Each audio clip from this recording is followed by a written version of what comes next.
Bonjour, je suis le pasteur Jocelyn Seri. Je vous propose que pour les 2 sessions qui vont venir, nous puissions partager à propos du mystère de l'agneau. Je vous donne rendez-vous donc tout de suite pour la première session.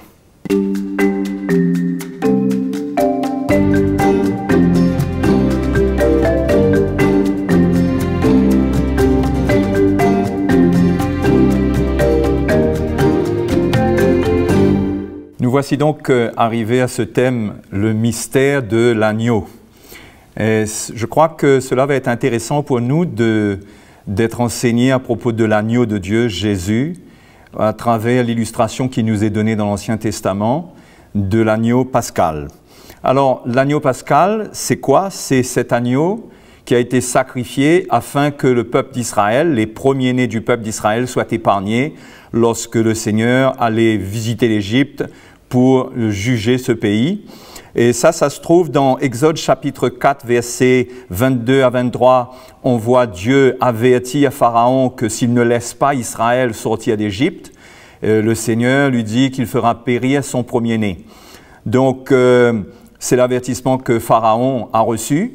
Et pour épargner, lorsque le jugement allait venir, pour épargner le peuple d'Israël, Dieu avait dit à Israël, au peuple d'Israël, de faire un sacrifice, le sacrifice de l'agneau pascal, comme on le sait, c'est comme ça qu'on l'appelle.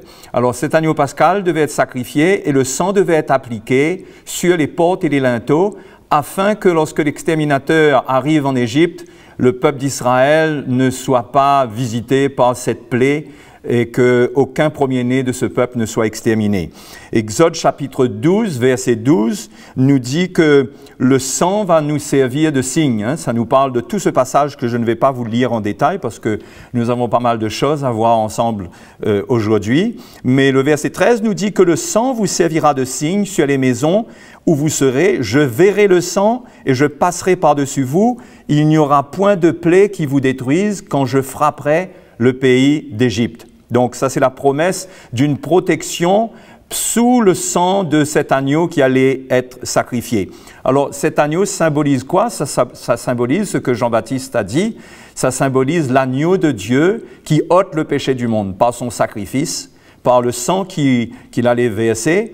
Ce sang allait ôter le péché de l'humanité, du moins pour ceux qui allaient croire dans le Seigneur. Nous allons faire une petite description de cet agneau. Ça se trouve dans Exode chapitre 12, verset 5, pour bien identifier que cet agneau illustre l'agneau de Dieu, Jésus-Christ crucifié. Alors, Exode 12, 5 nous dit « Ce sera un agneau sans défaut, mâle, âgé d'1 an. Vous pourrez prendre un agneau ou un chevreau. » Alors, donc, cet agneau, on voit que Jésus correspond tout à fait à cet agneau, puisque sans défaut, Jésus était sans péché. Et puis, un agneau mâle, Jésus était un homme. Âgé d'1 an, cela nous parle de la maturité de l'agneau et de la maturité de celui qui devait être sacrifié. Et Jésus a été dans un âge de maturité lorsqu'il fut sacrifié.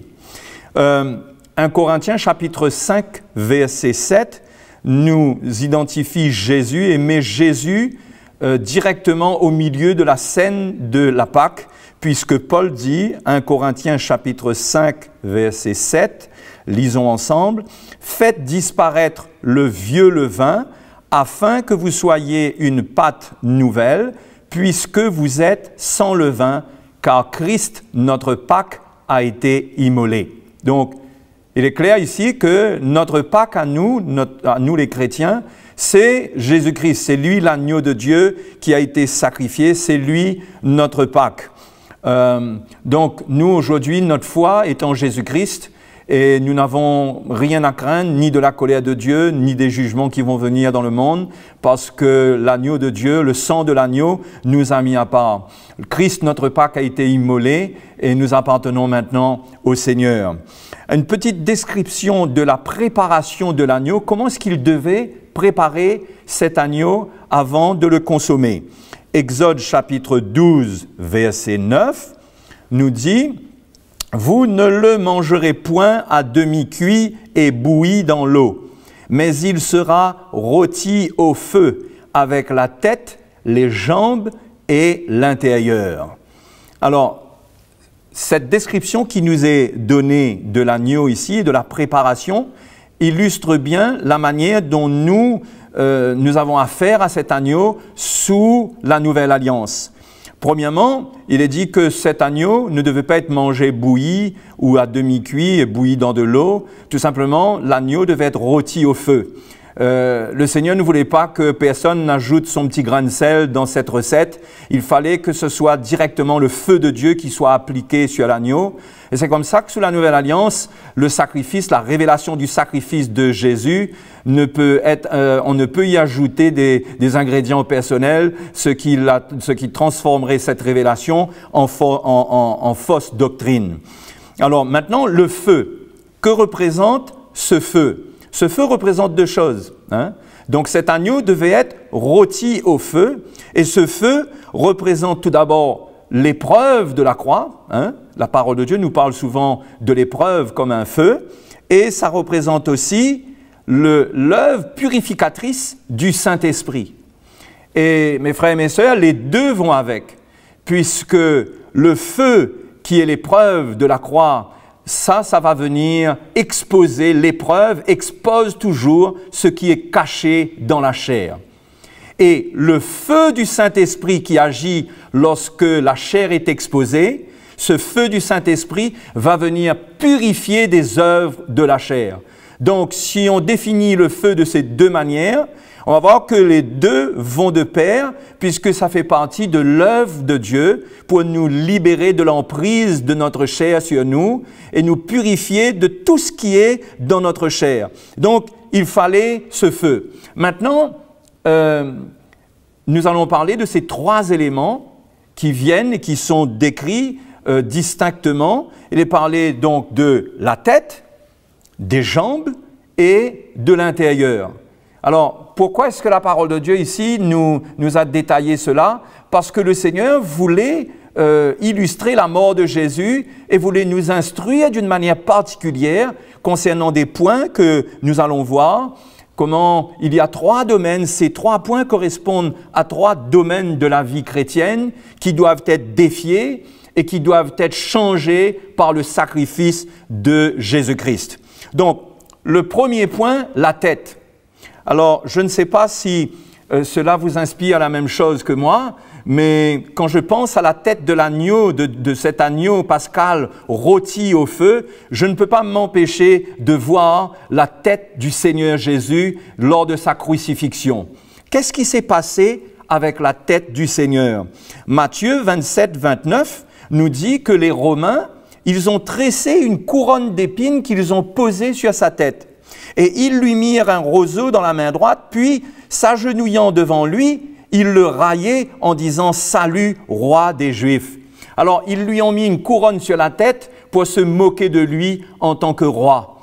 Ils avaient du mépris pour lui. Mais nous pouvons comprendre que derrière ce qui se passait, Dieu était en train de mettre un terme au règne de la vie adamique, au règne d'Adam en tant que tête de la race humaine. Dieu montrait par là que le règne d'Adam, par cette couronne d'épines, était terminé. La malédiction qui est venue dans le jardin d'Éden, maintenant, Dieu allait en mettre un terme afin de libérer l'homme de cette malédiction, de ce règne du péché, de ce règne, de cette vie d'Adam qui a été transmise pendant 4000 ans.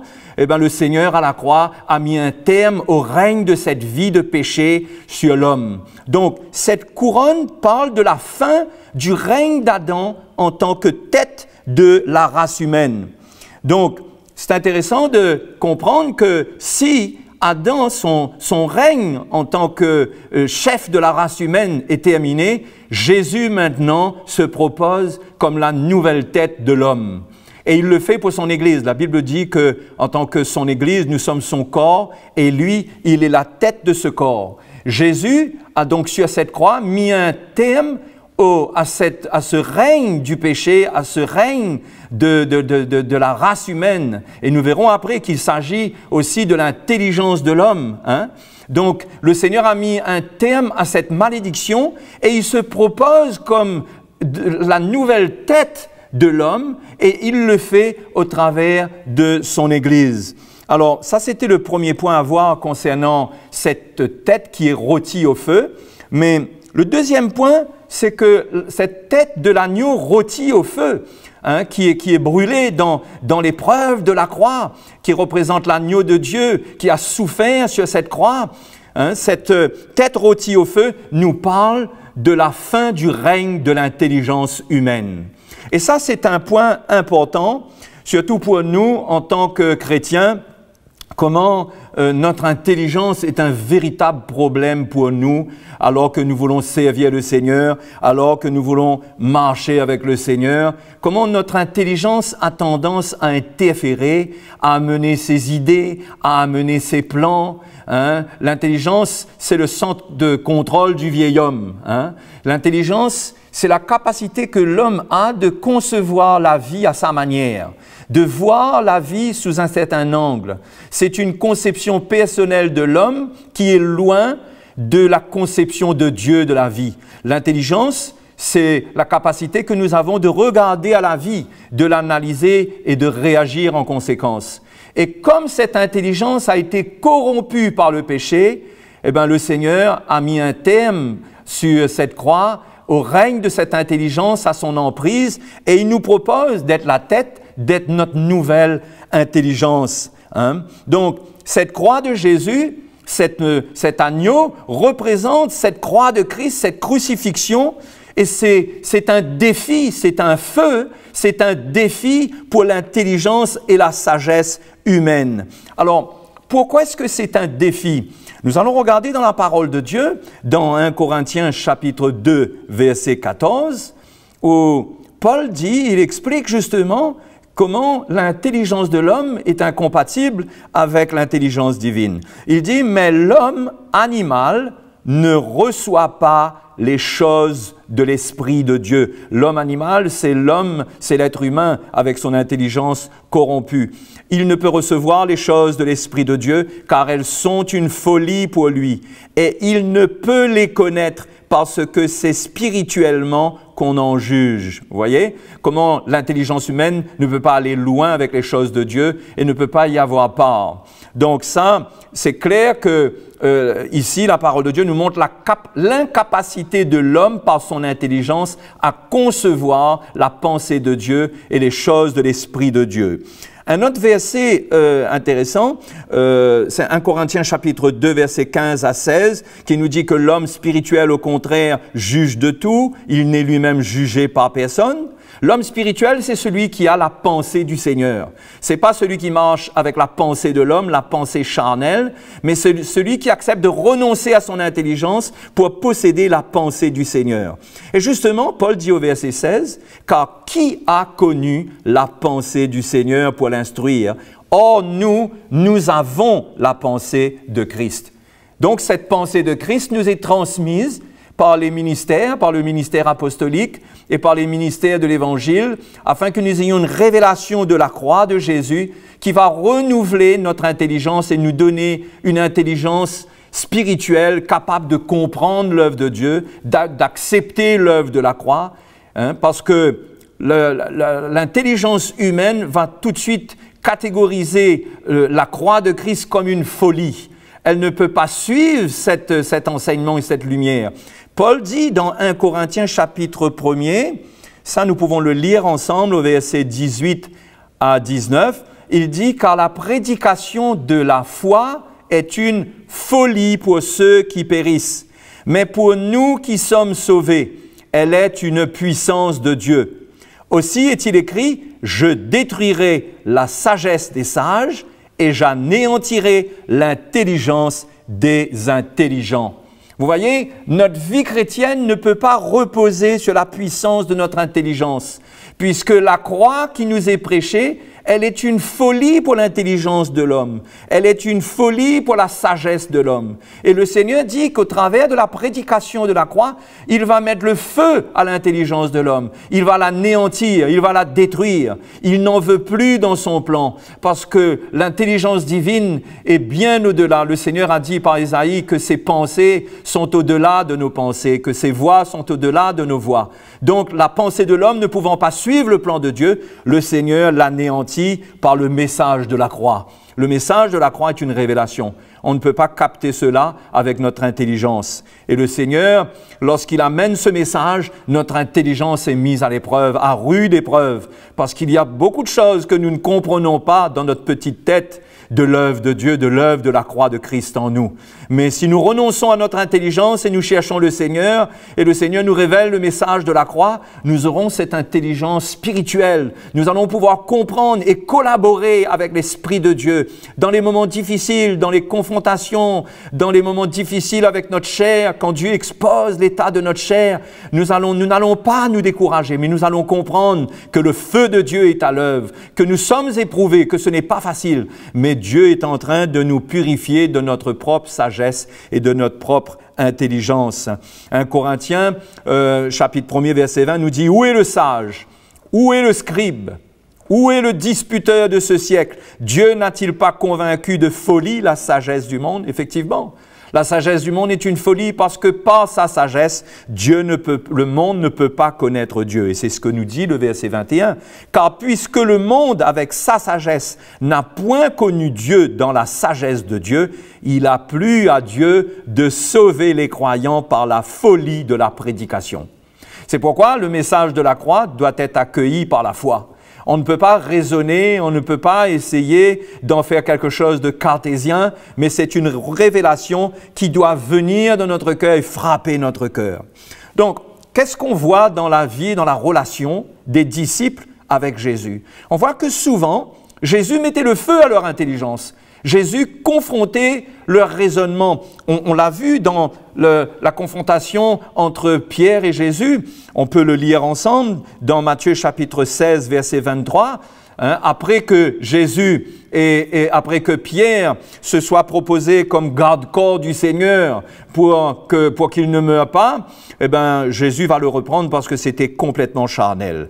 Matthieu 16, 23. « Mais Jésus se retournant dit à Pierre, « Arrière de moi, Satan, tu mets en scandale.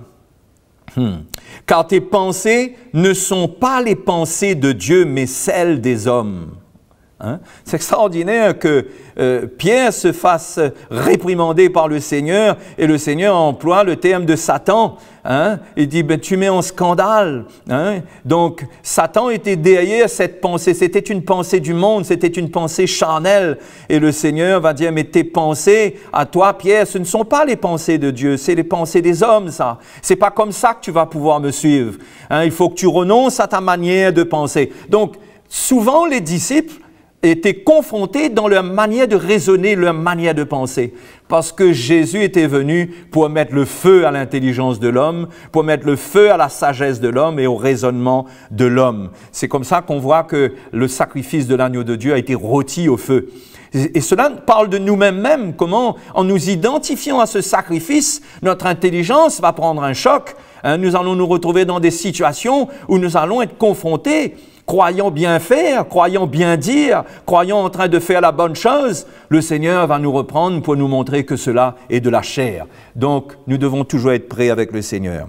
Donc, pourquoi et pour quelle raison est-ce qu'il faudrait maintenant une nouvelle intelligence, puisque si nous renonçons à l'intelligence charnelle, ce n'est pas pour rester sans intelligence, mais c'est pour passer d'une intelligence charnelle à une intelligence spirituelle. D'accord?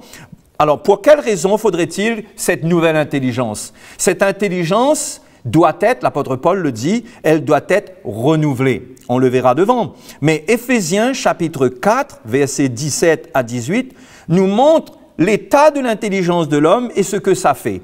« Voici donc ce que je dis et ce que je déclare dans le Seigneur, c'est que vous ne devez plus marcher comme les païens qui marchent selon la vanité de leurs pensées. » Selon le vide de leur pensée.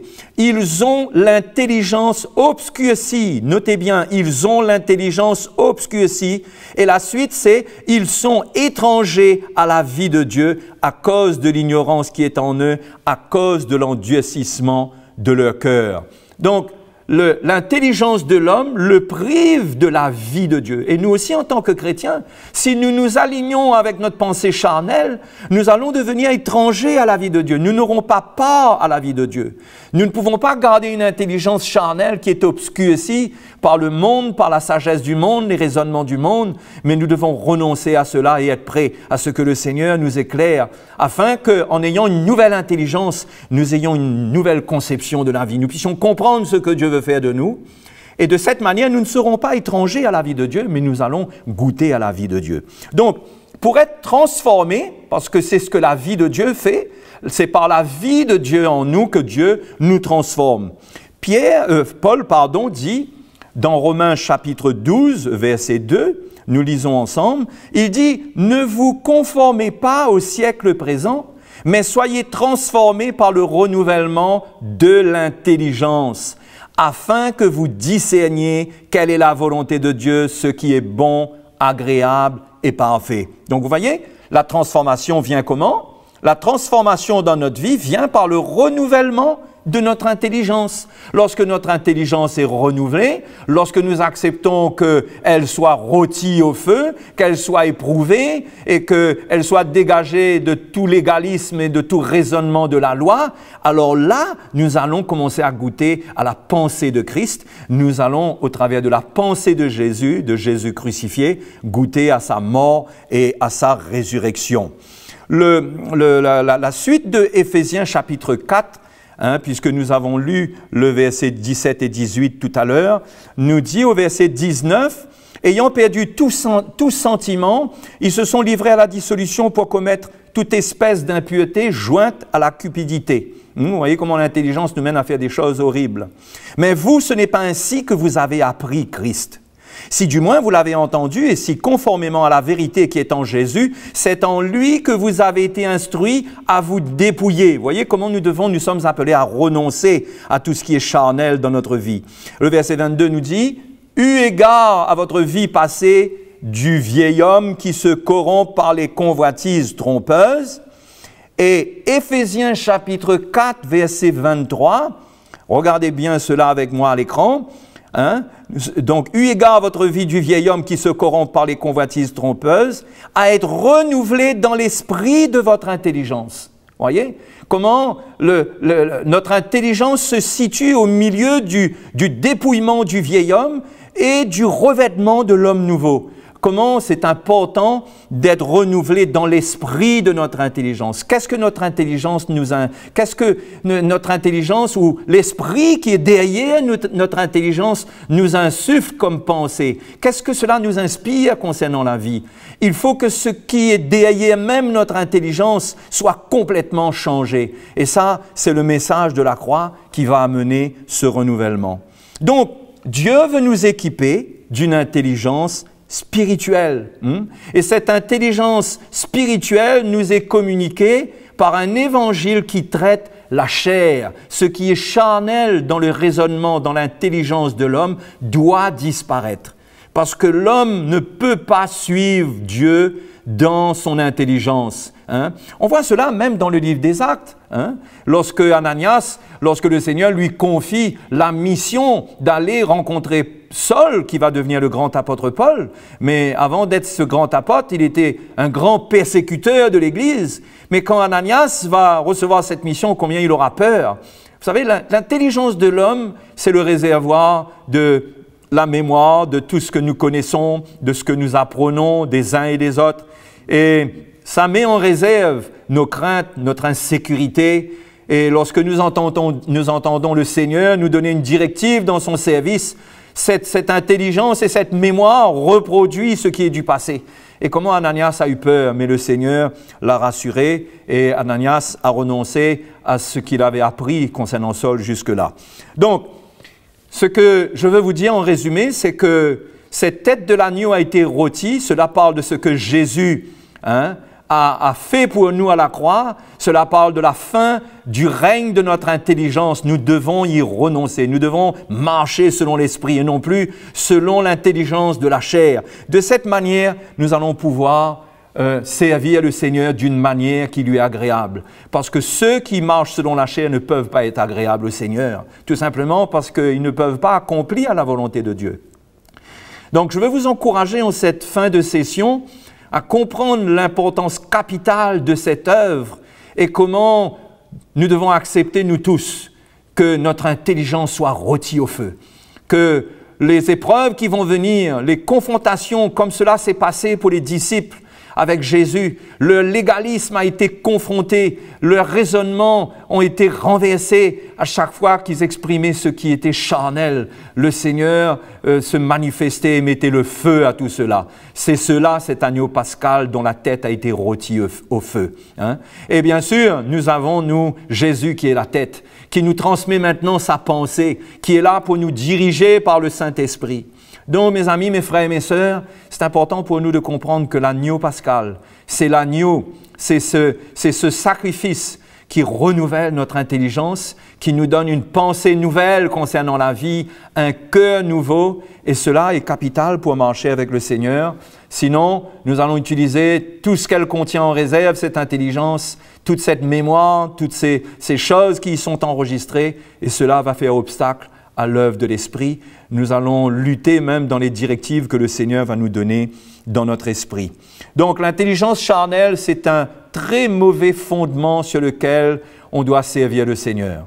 Nous devons nous reposer sur l'intelligence de Dieu, sur la pensée du Seigneur, la pensée de la croix. C'est ça la nouvelle intelligence que le Seigneur veut nous donner. Donc, c'est ce que le Seigneur veut faire avec vous et moi, c'est de nous transmettre cette lumière de la croix pour que nous puissions posséder sa pensée. S'il y a une chose que le message de la croix nous donne, c'est une nouvelle pensée. C'est la pensée qui est dans la tête, qui est dans le Seigneur.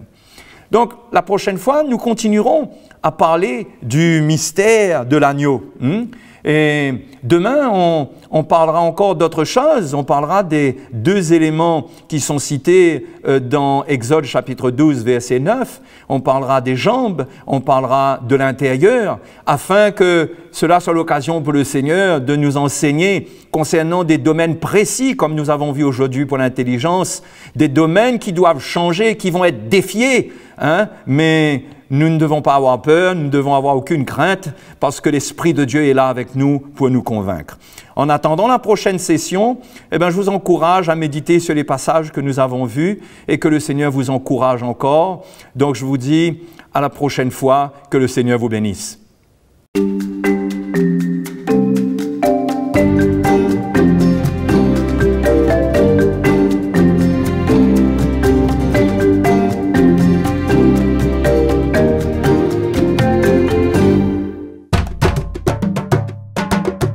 Pour plus d'informations, visitez le www.ctmi.org.